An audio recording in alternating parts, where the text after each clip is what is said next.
नमस्कार, आदित्य पांडे नाम है मेरा और आप यूपी फर्स्ट देख रहे हैं। इस समय हम मौजूद हैं लखनऊ के सपा कार्यालय पे। अभी जो रुझान आ रहा है, रुझान में इस समय समाजवादी पार्टी को 120 सीटें मिलते हुए दिखाई दे रही हैं, वहीं भारतीय जनता पार्टी को तकरीबन 260 सीटें मिलते हुए इस समय दिखाई दे रही है। इस समय यहाँ पे समाजवादी पार्टी में इस समय ये जो साउथ के कुछ कार्यकर्ता लोग मौजूद हैं, हम इनसे बातचीत करके जानने समझने की कोशिश करेंगे कि ये जो हार दिखाई दे रही है इस पर ये लोग क्या कहना चाहते हैं। आपका नाम क्या है? डॉक्टर संजीव पोतन। अच्छा, हार की तरफ इस समय समाजवादी पार्टी बढ़ती हुई दिखाई दे रही है, ईवीएम पे सवाल हो रहा है, क्या कहेंगे? See, for time being, can I speak in English? See, EVM and all that we are not counting now. It is too early to comment anything for the result. We are expecting a good result for our party, and we are expecting by maybe around 3 hours we can confirm the thing. अगर 3 घंटे बाद, जैसे कि आप कह रहे हैं कि 3 बजे तक आप क्लियर करेंगे इन सब चीज़ों को, तो अगर 3 बजे के बाद आपकी हार होती है तो क्या वो हार स्वीकार होगा या ईवीएम के नाम पे मर दिया जाएगा? See, because of the issue that someone is suspended from that area, that is obviously you know all those things. Somebody is suspended without any crime, no one will be suspended. So there will be issue. There is an issue there that everybody accepted. लगातार इस समय जो Samajwadi party के मुखिया हैं Akhilesh Yadav, EVM पे सवाल पहले से ही होना चालू हो गया था और आज जब नतीजे आ रहे हैं तो 120 सीटें जीतते हुए दिखाई दे रही है सपा। हम लोग कल अखिलेश जी को मिले थे तो उसका पूरा तरीके से उसको उम्मीद है कि ये इलेक्शन को जीत जाएगा। उसके पास बहुत कारण है उसके लिए।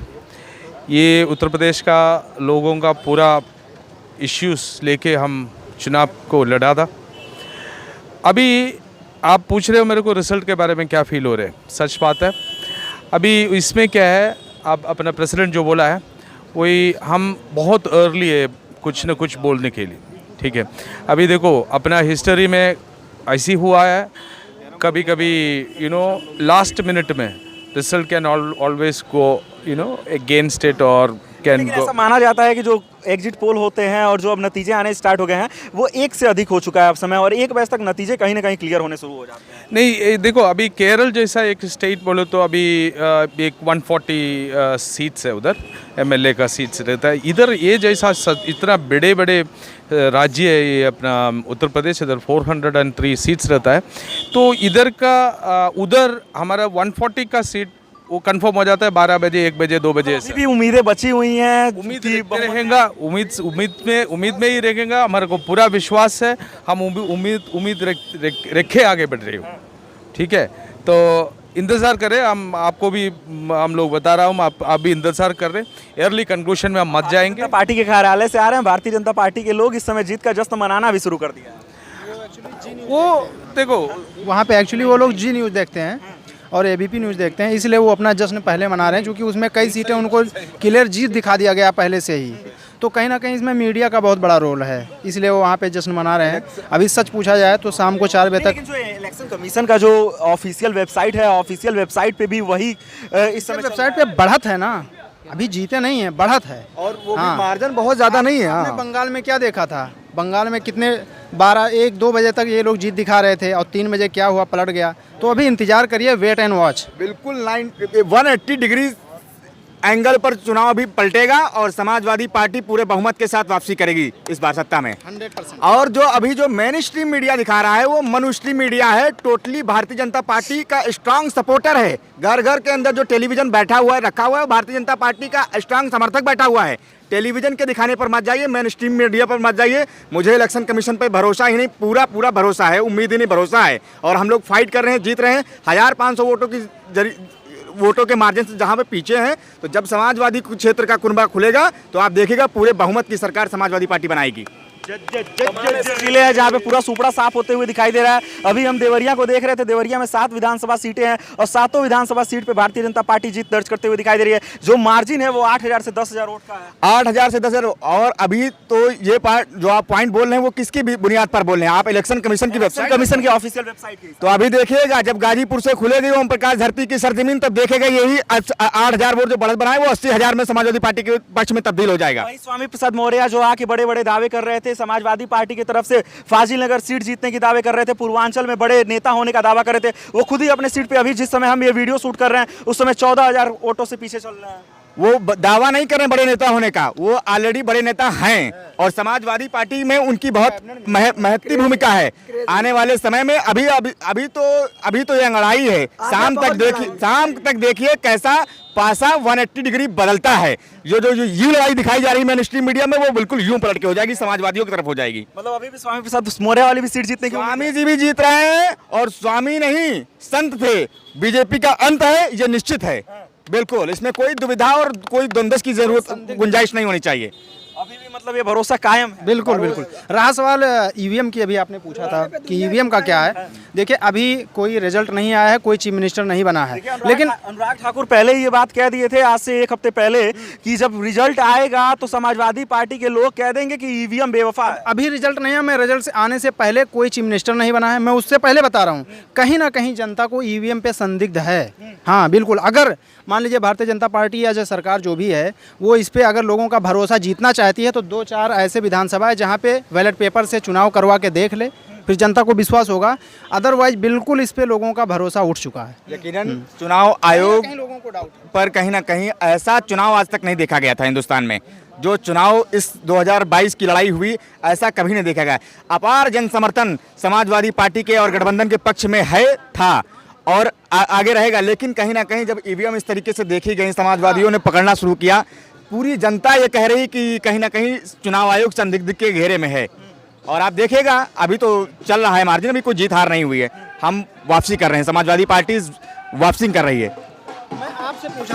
मैं आपसे पूछना चाहता हूँ क्या इलेक्शन के बाद ईवीएम को पूरे प्रदेश में गाड़ी में रख के घुमाया जाता है? बता रहे हैं लोग कि वो ट्रेनिंग वाले ईवीएम थे। ट्रेनिंग वाले अगर ईवीएम थे तो 24 नहीं, जो भी प्रोटोकॉल उस पर एक ट्वीट होना चाहिए। और दूसरी चीज़, जो भी 24 घंटे के अंदर ये नहीं बता पाए कि ईवीएम ट्रेनिंग वाले थे, 24 घंटे के बाद बताया गया है। हाँ, ये तुरंत बताना चाहिए। और जबकि ये चुनाव का इतना मतलब पेचीदा मामला है, कॉम्प्लिकेटेड, ये एक ट्रक, तो कम से कम पहले लोगों को एक इन्फॉर्मेशन दे देना चाहिए कौन सा ईवीएम है। जब लोगों ने, जनता ने पकड़ लिया, 24 घंटे के बाद बताया गया, उसके बाद वहाँ के वाराणसी के डीएम और जो भी वहाँ पे एसपी हैं उनको वहाँ से ट्रांसफ़र किया गया फटाक से। कमिश्नर ने भी ये स्वीकारा कि हाँ गलती हुई, गलती नहीं हुई, धांधली थी। ये स्वीकारता उनकी इस बात को प्रमाण दे रही है कि वो गलती नहीं थी, वो धांधली थी और पूरी तरीके से धांधली करने का प्रयास किया उन्होंने। हालांकि इतना वोट पड़ा है गठबंधन के पक्ष में कि कहीं कहीं ईवीएम जवाब दे जा रही थी वोटिंग के दौरान। आप देखिएगा, आप अंतिम परिणाम देखिए, उनको जवाब मिल जाएगा। जब हम वीडियो शूट कर रहे हैं तब लगभग 2 बज रहा है और 2 बजे तक अभी समाजवादी पार्टी पीछे है। बिल्कुल, ये चुनाव जनता का और ये उत्तर प्रदेश शासन और प्रशासन लड़ रही है चुनाव। ये भाजपा के साथ शासन और प्रशासन मिलकर चुनाव लड़ रही है और ये जीत जनता की होगी, किसानों की होगी, महिलाओं की जीत होगी, समाजवादी कार्यकर्ताओं की जीत होगी। माननीय राष्ट्र भारतीय जनता पार्टी की जीत होगी तो ये जितना नाम लिया आपने उन्हीं की जीत होगी। चोरों चोरों की जीत होगी, वो तो चोर से। भारतीय जनता पार्टी के साथ शासन प्रशासन लग के ये चुनाव लड़ रहे हैं। हम लोग जमीनी स्तर पे चुनाव लड़ रहे हैं और ये कहाँ कब सो रहे थे जब ये जनता भूखी मर रही थी लॉकडाउन के समय, वहाँ पे किसानों के ऊपर गाड़ी चल रही थी। कहाँ थी ये शासन, ये प्रशासन? माननीय राष्ट्रीय अध्यक्ष जी शेर है, जिगरा रखने वाला, पहुंचा वहाँ पे, उसको जाने भी नहीं दिया, यहीं से गिरफ्तार कर लिया गया। वही मुख्यमंत्री योगी आदित्यनाथ कहते थे कि जिस समय कोरोना काल चल रहा था उस समय पूर्व मुख्यमंत्री अखिलेश यादव अपने घर में दुबक के बैठे थे और लगातार ट्विटर पे ट्विटरबाजी कर रहे हैं। वो तो जनता जानती है। बसों का इंतजाम करना, राशन का इंतजाम करना, फलों का इंतजाम करना, एक ही शेर था उस समय उत्तर प्रदेश में। माननीय राष्ट्रीय अध्यक्ष जी, देश में सोनू सूद चल रहे थे, उत्तर प्रदेश में माननीय राष्ट्रीय अध्यक्ष श्री अखिलेश यादव जी घर घर कार्यकर्ताओं को मैसेज दे दिए थे, जाओ कोई गरीब भूखा ना सोए, कोई गरीब पैदल ना जाए, उसके घर तक पहुंचाओ, कोई प्यासा ना जाए। वो माननीय राष्ट्रीय अध्यक्ष जी के हम लोग सिपाही हैं, समाजवादी के सिपाही हैं और जनता ने इनको नकारने का काम किया है और खदेड़ा हो गया, खदेड़ा हो गया है खदेड़ा। अभी भी उम्मीद है 2 बजे 120 है, बहुत उम्मीद है। ये गोदी मीडिया से बच के रहिए। उम्मीद की बात कर रहे हैं आप, 2 बजे की बात कर रहे हैं। 3 बजे पश्चिम बंगाल के चुनाव में पल्ला पलटा था, अभी तो 2 बज रहा है ना, 2:30 और 3 बजने दीजिए। समाजवादी पार्टी का फिर आप देखिएगा क्या मैंडेट है। इस बार सभी चुनावी पॉलिटिकल पंडित हारने वाले हैं। चुनावी पॉलिटिकल पंडितों का जो डेटा प्रस्तुत किया वो सब धड़ा का धड़ा रह जाएगा, फेक और टोटली डस्टबिन के लायक हो जाएगा। आप देखिएगा, अपार जन समर्थन बता रहा था और बता रहा है कि समाजवादी पार्टी फिर से वापसी कर रही है। इसी समाजवादी पार्टी के कार्यालय पे हम आज शाम को 6 बजे तक रहने वाले हैं, तो क्या होगा? मुलाकात आपकी मुलाकात होगी, मुंह मिठा कराएंगे और तिलक लगाएंगे आपको भी खुशी का। उम्मीद है, शुभकामनाएं आप लोगों को। करो तैयारी, भाग रहे भभुआधारी। क्या बात है ताली कि भाग रहे हैं भगवाधारी। ये समाजवादी पार्टी के कार्यकर्ता हैं। अभी करीब 2 बज रहा है जब हम ये वीडियो शूट कर रहे हैं और इन्हें अभी भी भरोसा है कि शाम को नतीजे पलटेंगे और समाजवादी पार्टी जीत दर्ज करेगी और उत्तर प्रदेश में समाजवादी पार्टी सरकार बनाएगी और अखिलेश यादव उत्तर प्रदेश के मुख्यमंत्री बनेंगे।